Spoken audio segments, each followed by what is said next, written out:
Nice. How's it going, everybody? This is... Thanks. I haven't earned that yet. We're going to look at Dai.js, which some of you may have experienced before. It's our JavaScript SDK at Maker. So we're going to do it slightly differently than some of the workshops in the past. And part of the benefit of that is you're going to walk away with a Dai React template, which already has Dai configured to work with MetaMask. And then on top of that, it's just a create React app. So what we're going to do in this is we're going to walk through just a few introductory slides. Then I'll show you the React template. Then we'll talk about the little toy app that we're going to look at in the context of this workshop to kind of serve as an example of how to use some of these features.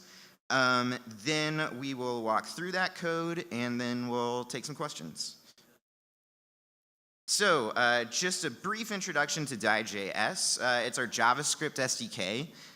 It serves a few purposes for us at Maker. First of all, it serves as like a place for all of our middleware blockchain logic to sort of be centralized. This allows us to not have to repeat this logic within all of our different user interfaces, like governance, the CDP portal, etc.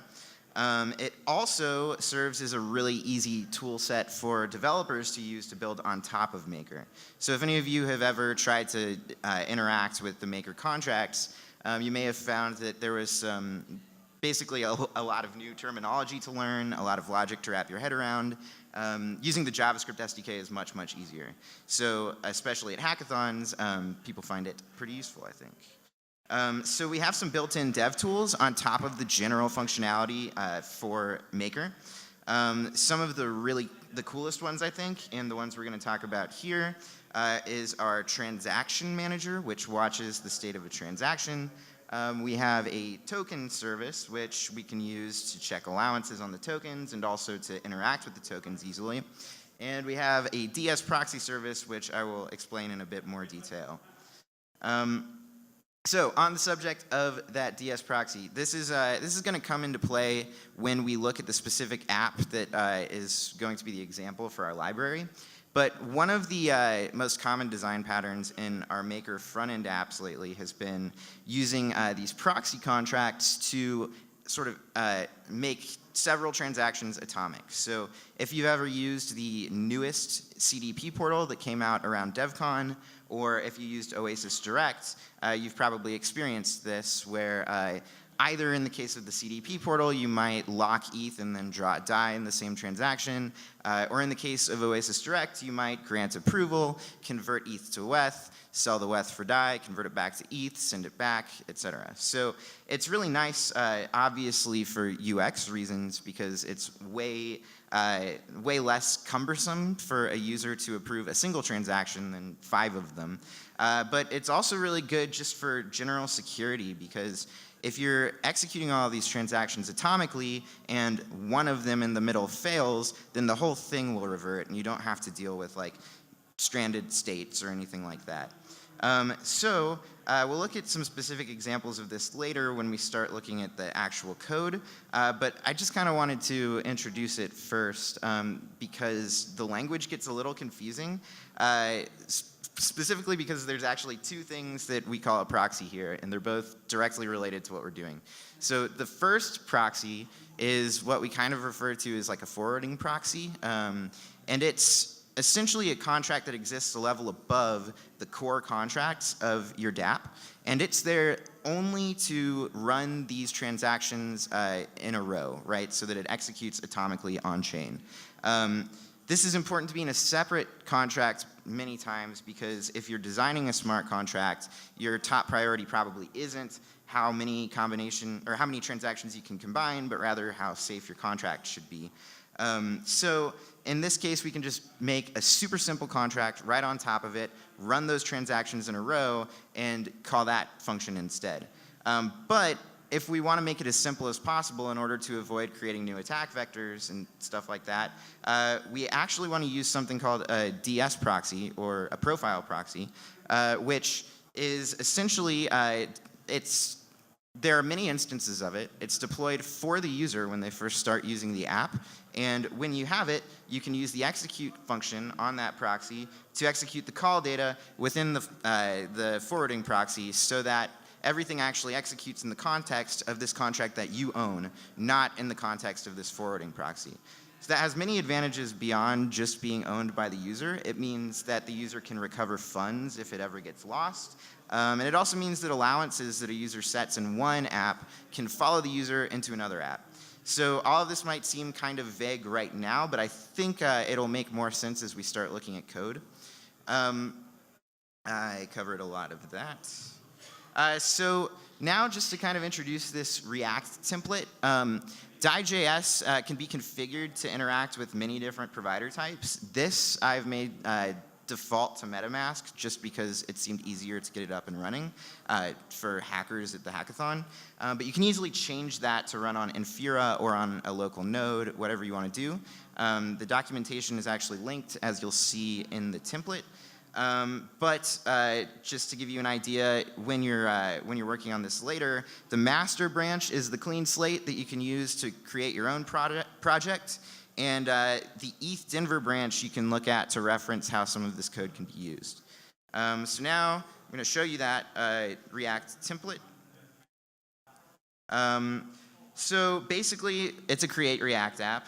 There's not a whole lot to walk through before we actually get the real code in here. But a few things to note. I've also created here some directories. Yes, good call.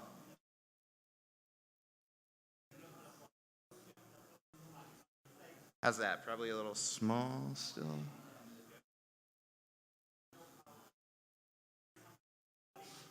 I didn't practice this on my stage at home, so font size. Okay, I think that's good. So just a couple things to point out before we actually pull in like that real project. I've created some directories here that just make it easier. By no means are they required to be organized in this way. But essentially what we're looking at here is a maker.js file, which has just the very basic configuration. In fact, this doesn't need to be here and will only confuse. So you'll see we don't really need to pass in any extra settings or anything like that for the basic functionality, but if you look at the documentation, you'll notice other configuration settings are passed in this object right here. Also, this first parameter is what's telling it to use MetaMask.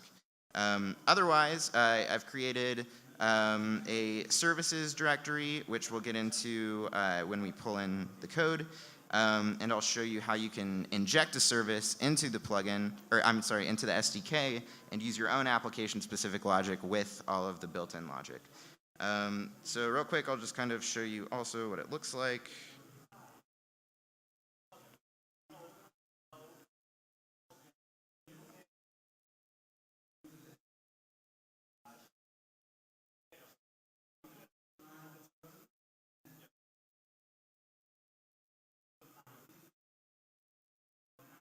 This is a loading screen.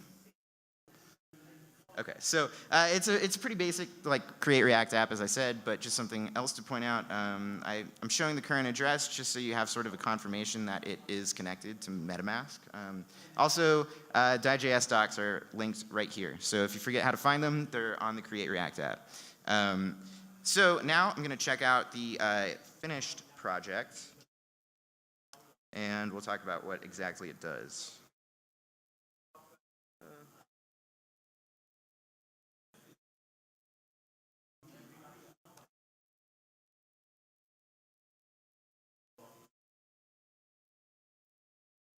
Okay.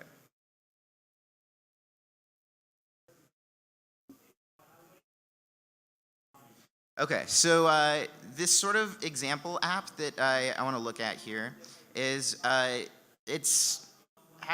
I get like a show of hands who used Oasis Direct when it was up and running? Cool, so a lot of you have. As some of you know then, when you buy Dai with ETH on Oasis Direct, it was a single transaction that was executed without any accounts or anything through MetaMask. So we're going to look at doing the same thing in that Create React app, only for the case of buying Dai with ETH, and also some of the like more necessary functionality like setting the slippage rate, stuff like that, isn't here. It's really just for the sake of showing how it works. But in the context of atomic transactions, these are the ones we're looking at. First, this contract wraps the ETH, which turns it into WETH. Then we grant allowances for the contracts to send WETH on the user's behalf. We buy Dai from the maker OTC contract. We unwrap the remaining ETH because we actually have to send a little more ETH than the pay amount in order to make sure that it covers slippage. And then we return that remaining ETH to the user. So what would normally be 5 transactions, in this case will be 1 transaction. And we're going to do it by creating a new service and injecting it into the SDK, the buy Dai service. So the Oasis Direct proxy I did not write. This is the same contract that we were using for Oasis Direct. It simply makes transactions like those atomic for all of the buy and sell combinations. So I just kind of want to point out a little bit about what's going on here. It's pretty much exactly what I said in pseudocode just a second ago, but we'll see here, WETH token.deposit, the value, that's turning message.value, which is the ETH, into WETH. We're checking if it has allowance, if the user has already granted allowance to the OTC contract to transact WETH on our behalf. If it doesn't, we're approving it. And then we are getting the WETH amount by calling OTC's buy function. By the way, the OTC function is the core, the OTC contract is the core contract behind Oasis and our decentralized exchanges in general. So that means also the new ETH to Dai service and the coming improvements to Oasis. So here we are finally doing the buy. We're buying Dai for the WETH. Then we're returning the buy token to the message.sender and withdrawing it back, and sending it there, actually. So yeah, I think we should do questions at the end because of the microphone situation, actually. But if anybody has a burning question, you can shout it out and I won't be offended. Okay, so now we'll look at the actual code. So you'll see here this new directory that I pointed out before, services. So there's a few just basic things you need to do to connect your new service to the running SDK instance. So I'm just going to walk you through some of the format here. First of all, makerdao/Dai is the NPM package, and we're importing the maker object from that.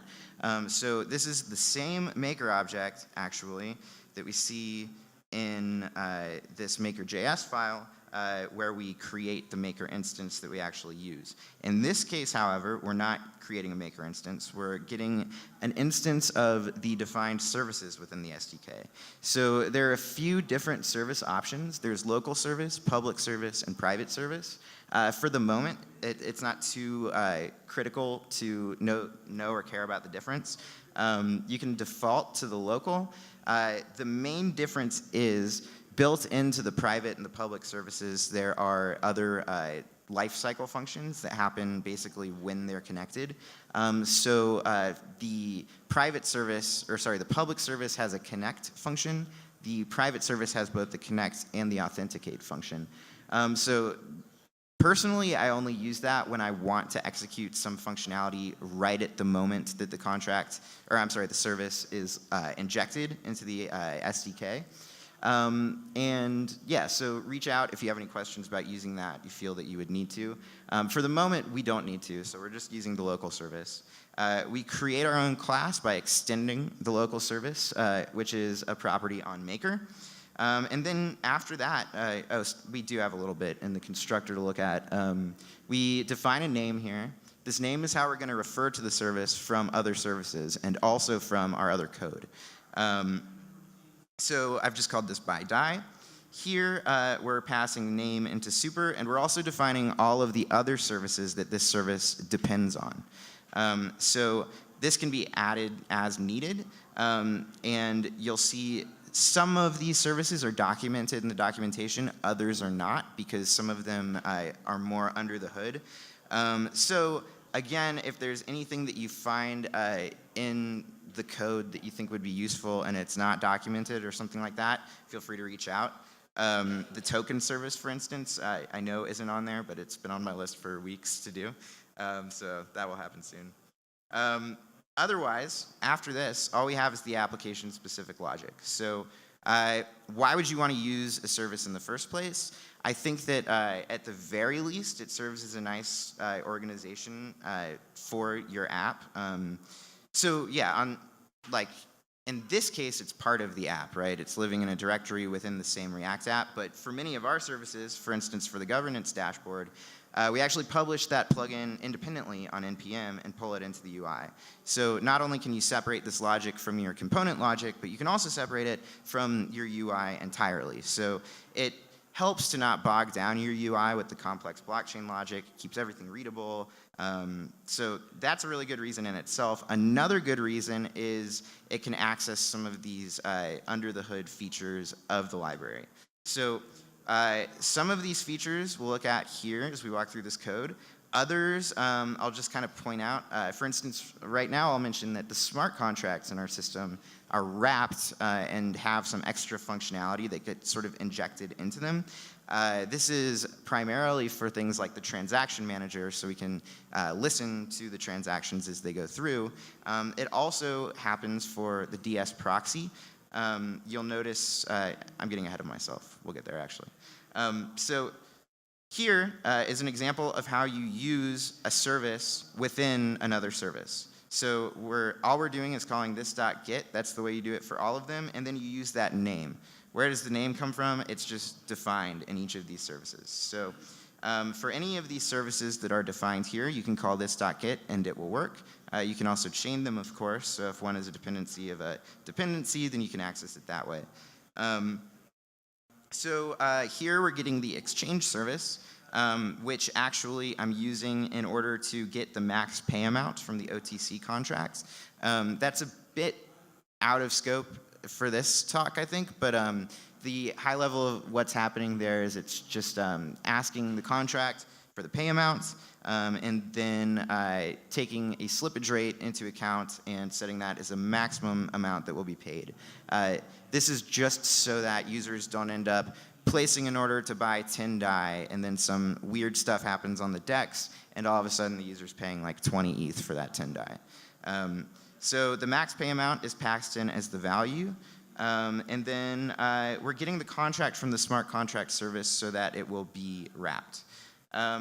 Here, we're going to get into the DSProxy stuff. So I mentioned before that we have a proxy that's, you can't really read that, a proxy that's deployed on behalf of the user when they first visit the app. So when a user has that proxy, then they pass the call data, or more accurately, the SDK passes the call data for those atomic transactions through a function on the DSProxy so that it all executes within the context of that proxy that's owned by the user. So normally there would be a lot of legwork to do to make that work. First of all, you would need to query the proxy registry to find the proxy that belongs to the user's account. You would also need to call or use Web3 or Ethers to get the call data for a transaction and then pass that through the execute function. And it wouldn't be very readable, and it definitely requires a lot more contract interaction. So in this case, the DSProxy is handled by a service within the SDK. So all we do here is we're calling ensure proxy, which checks if a user has a proxy. If they do, we move on. If they don't, we deploy a proxy for them. So that's all you really need to worry about here. Then at that point, we can pass DSProxy in as a property in the options object that you can pass into any Ethereum transaction, which at first might seem a little weird because it's not an option that you're used to seeing for Ethereum transactions, but it's intercepted by the smart contract service. And it signals to the smart contract service that instead of just calling the contract, what we actually want to do is get the call data for that method and then pass that to the DSProxy owned by the user. One more thing to point out here, we're using the allowance service to require allowance for the proxy. This cannot be looped into the proxy itself because it is for the proxy itself.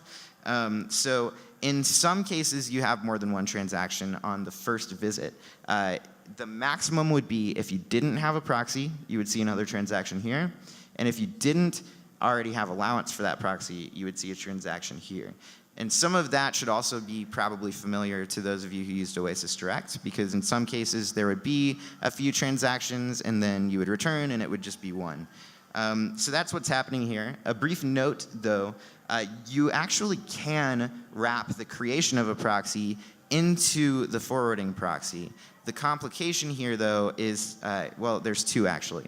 The first is it only works if you're paying ETH, because you can't make a function payable in Dai, for instance.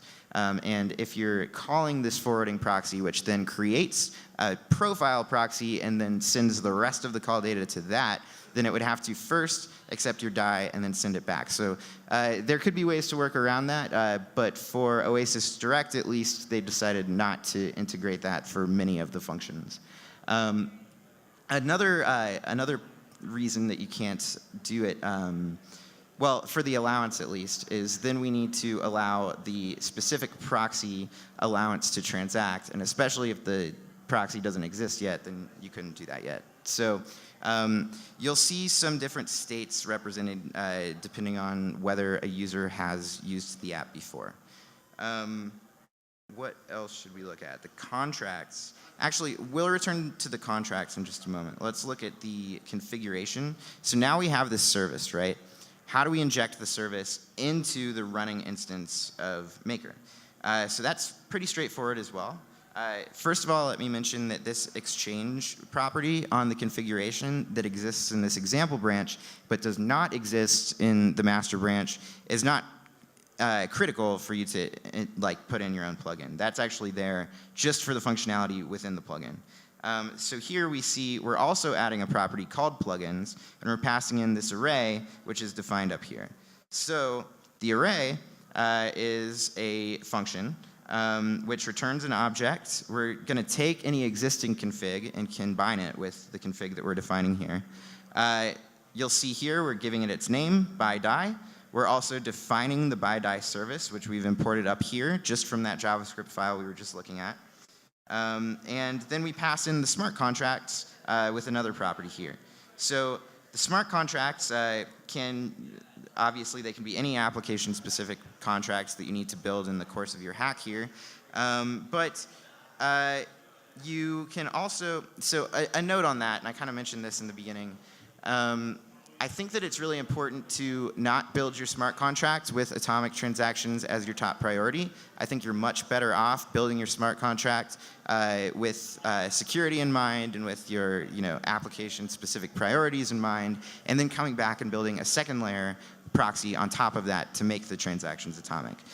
So in this case, you'll notice we're adding this Oasis proxy even though the Maker OTC contract is already in the SDK. The reason we're doing that is because that contract is the forwarding proxy. It's not critical to the core logic of Maker. It exists at another level between that logic and the UI logic, right? So you can do that with any contracts, really. So maybe you want to build an app that interacts with some existing dApp in the ecosystem, whether it's Maker or Augur or whatever. You could still build a forwarding proxy in this exact same way and add it to the library. You can also do this if you're building a hackathon project and you want to, write out your entire core smart contract logic and inject it in. So you can do this for an arbitrary number of contracts with arbitrary complexity and all that. So we're passing the contract in here. The addresses and ABIs are defined in this folder here. And I think a lot of this will probably be a little easier to retain when you're looking through it. But I wanted to give a walkthrough of it just so that it's not confusing what you're looking at, and instead is helpful to serve as an example of how to use this functionality. So now let's look at app.js, which is where we're actually pulling in the service and we're calling it, right? So this is not an impressive user interface at all. It's very similar to the user interface you already saw with Create React App, with a text box which allows you to enter an amount, and a button which allows you to buy the Dai. So in this case, we're just capturing the value here. On click, we're calling a function defined here in the component by Dai. The reason that we're not just calling that service directly is because, oh, that's so annoying. The reason that we're not calling it directly is because maker isn't defined right away. In fact, you have to await maker authentication before it can be available to use. So that can cause problems sometimes because the app will, of course, render before that's done. It's also worth pointing out, just so that you're aware when you're using the library, that you need to await authenticate. And I mean, you'll see it if you don't, but it's a good gotcha to know about. So instead of calling it directly, we're calling it here in this function. And otherwise, we're just calling maker.service. You'll notice that when we're accessing the service externally, we're not calling .get, we're calling .service. Otherwise, it's the same.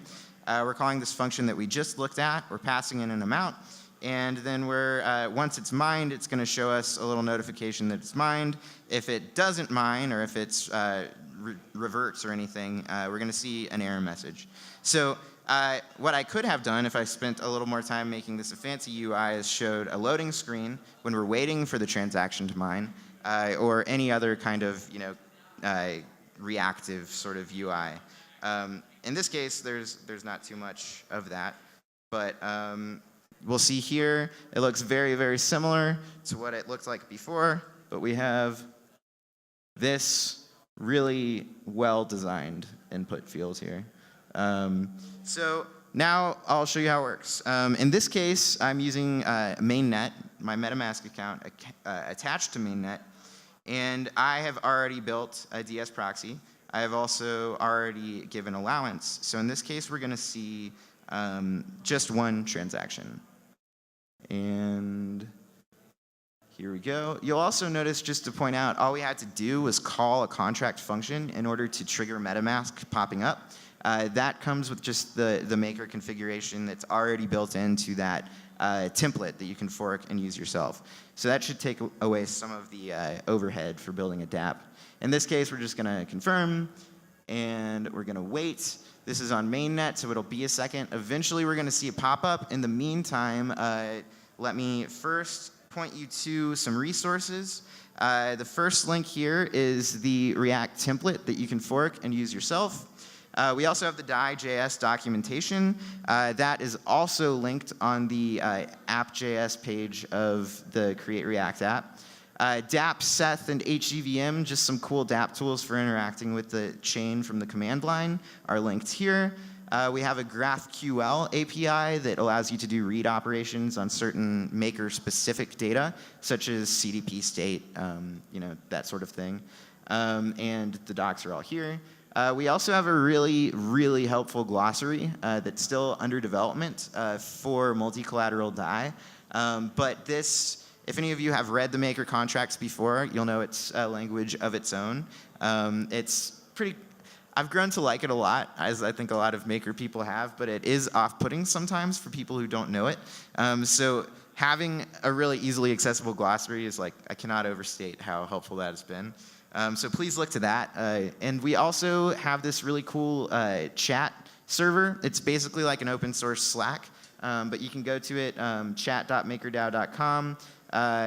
We're all in it, all the devs and everything. So if you have any questions, you can't find any of us around at the booth or anything, look for us there. We're remote, so there are people all over the world. So somebody is online anytime, pretty much. And the dev channel is a good place to go to look at. Hey, look at Mind. And so, yeah. I don't know if you can tell, but there's an obnoxious number of exclamation points there.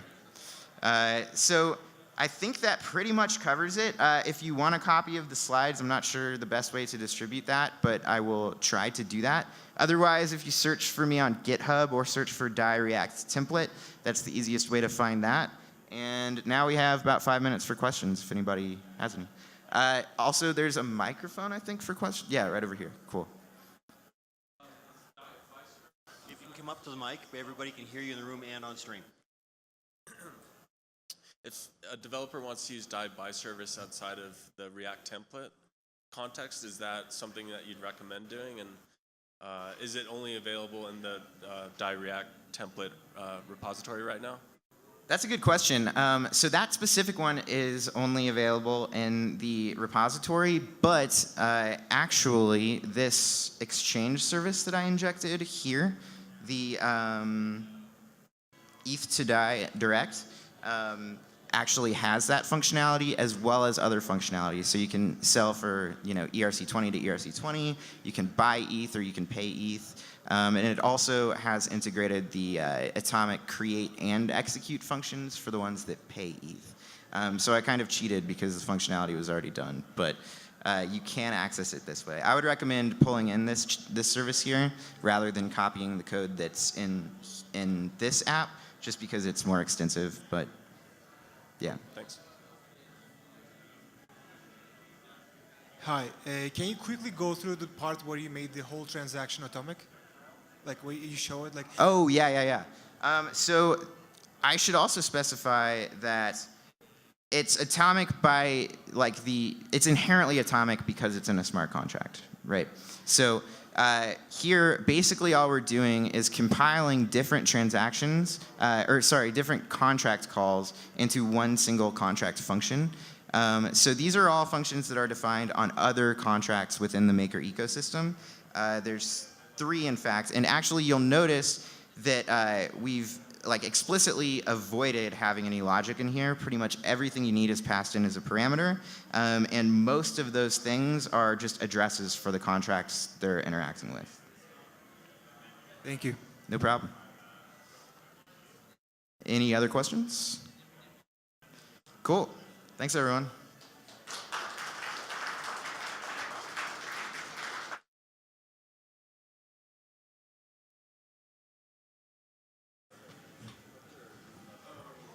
Hey everybody, coming up next, and we're just going to go straight into this one, is Andreas and Chris from Kauri. They're talking about focusing on the dev. So this is developer relations, developer experience. So you're going to want to stick around.